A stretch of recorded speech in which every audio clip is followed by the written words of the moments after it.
giờ là lúc sắp po nhá rồi là lúc gió bạc kia này nè nó trâu thằng nữa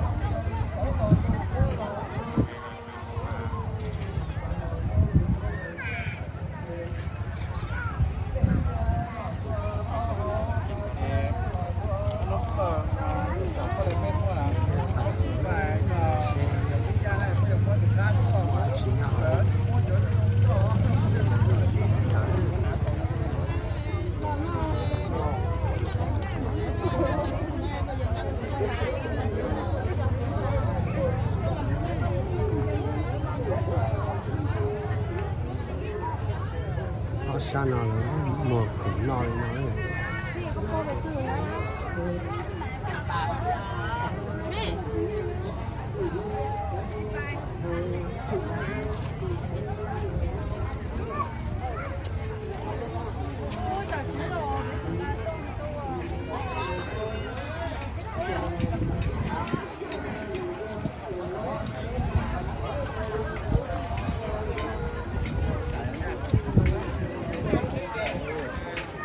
cơ chứ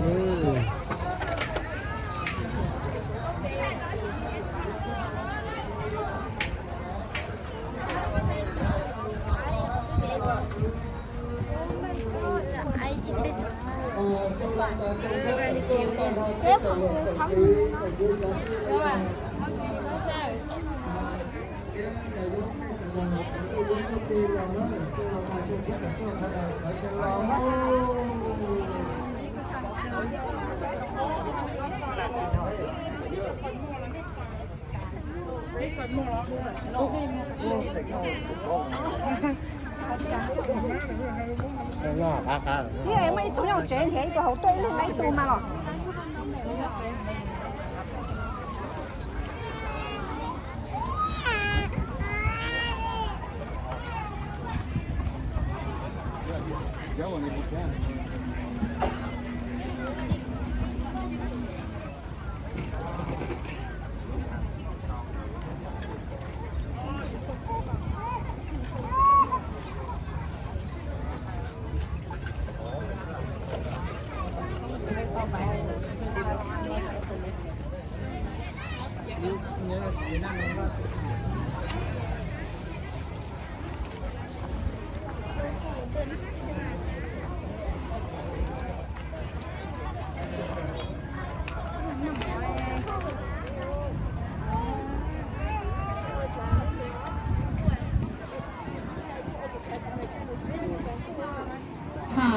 ขณะนี้นะคะพิธีสู่ขวัญก็ได้เรียบร้อยแล้วนะคะค่ะและลำดับถัดไปนะคะขอเรียนเชิญนะคะคุณพ่อหลวงชาตรีสหเจริญชัยนะครับซึ่งเป็นนายกสมาคมมุ้งจังหวัดพะเยานะครับที่จะได้ขึ้นมากล่าวต้อนรับนะครับท่านประธานและก็แขกผู้มีเกียรติทุกท่านเรียนเชิญครับขอเรียนเชิญท่านนายกสมาคมจังหวัดพะเยานะคะเวทีนะคะขอเรียนเชิญค่ะถ่ายรูปกับแม่เร็วเลย thầy cả mẹ nhé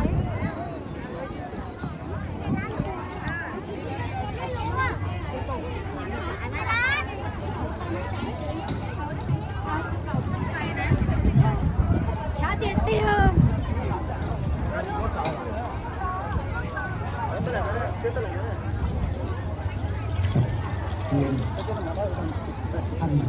ที่เราเป็นเราจะมาสร้างก่อนเพราะว่าจะเป็นเรื่องของเราที่เราสร้างก่อนทุกหน่วยงานในอำเภอแต่ผู้เกียรติและก็พี่น้องสื่อมวลชนทุกท่านครับกระผมนายชาตรีสหเจริญชัยนายกสมาคมม้งพะเยาในนามของพี่น้องม้งจังหวัดพะเยารู้สึกยินดีเป็นอย่างยิ่ง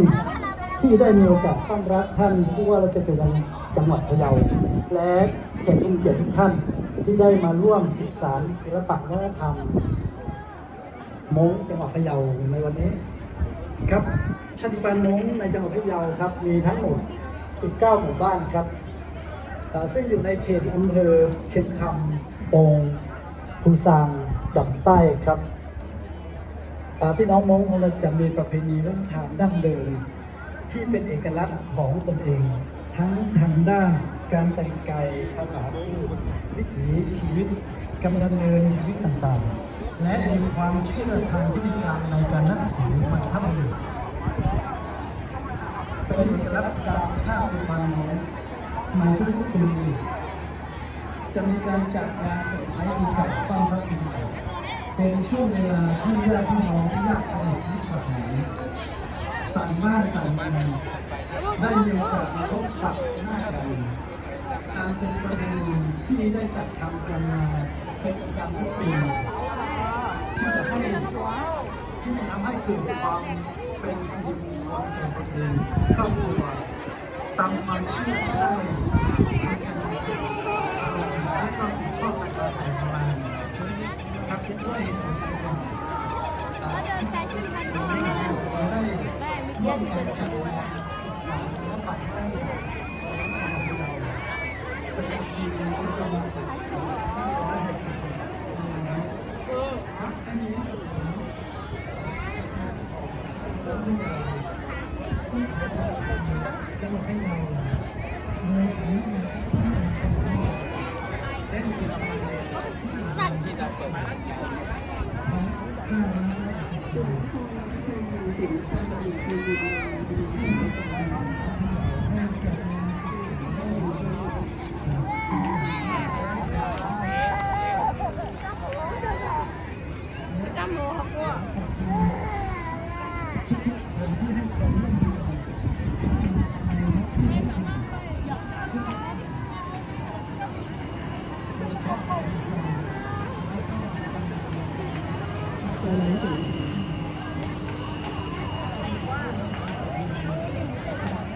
10 บาทก็เล่นได้นะครับ10 บาทเศษตังค์10 บาทมีไหม10 บาทได้2หัว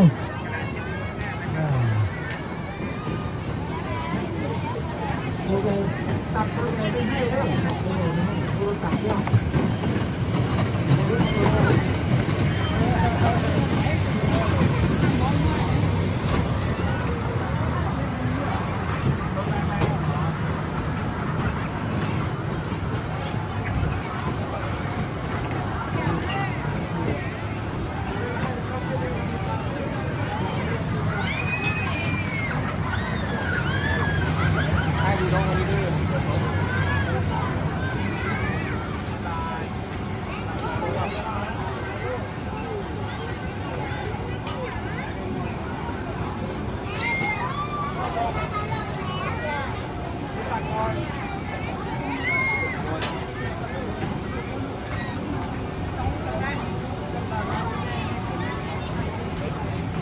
สีแดงค่ะสีแดง6 คนหมดเลยอะไรสีแดง7 คนสีแดง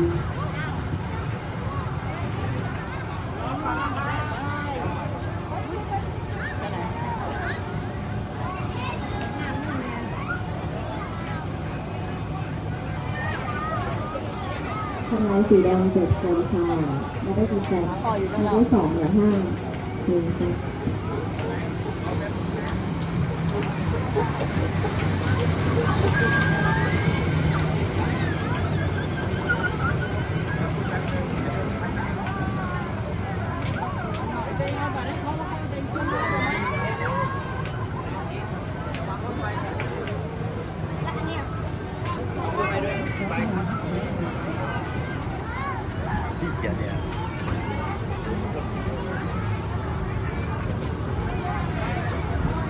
สีส้มค่ะสีส้ม2 คนหมดเวลากำไรสีส้ม30สีส้ม2 คนหมดเวลาค่ะสีส้ม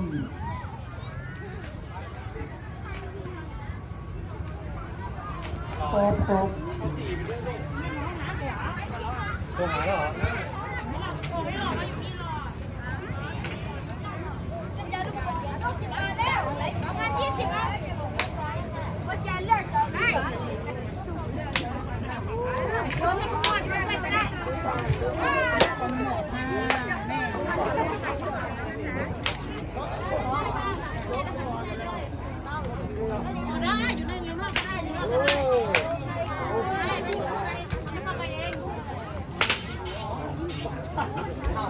โอ้ยรถ录到这录一阵被杀了。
มีความยินดีอย่างยิ่งขอชื่นชมนะครับที่ได้มาร่วมงานเทศกาลประเพณีสืบสานศิลปะวัฒนธรรมของจังหวัดพะเยาในวันนี้นะครับจากภาพขบวนพาเหรดนะครับของพี่น้องน้องประตูเข้ามาเลยคืออะไรงานลูกไม้ลูกมือวางพิธี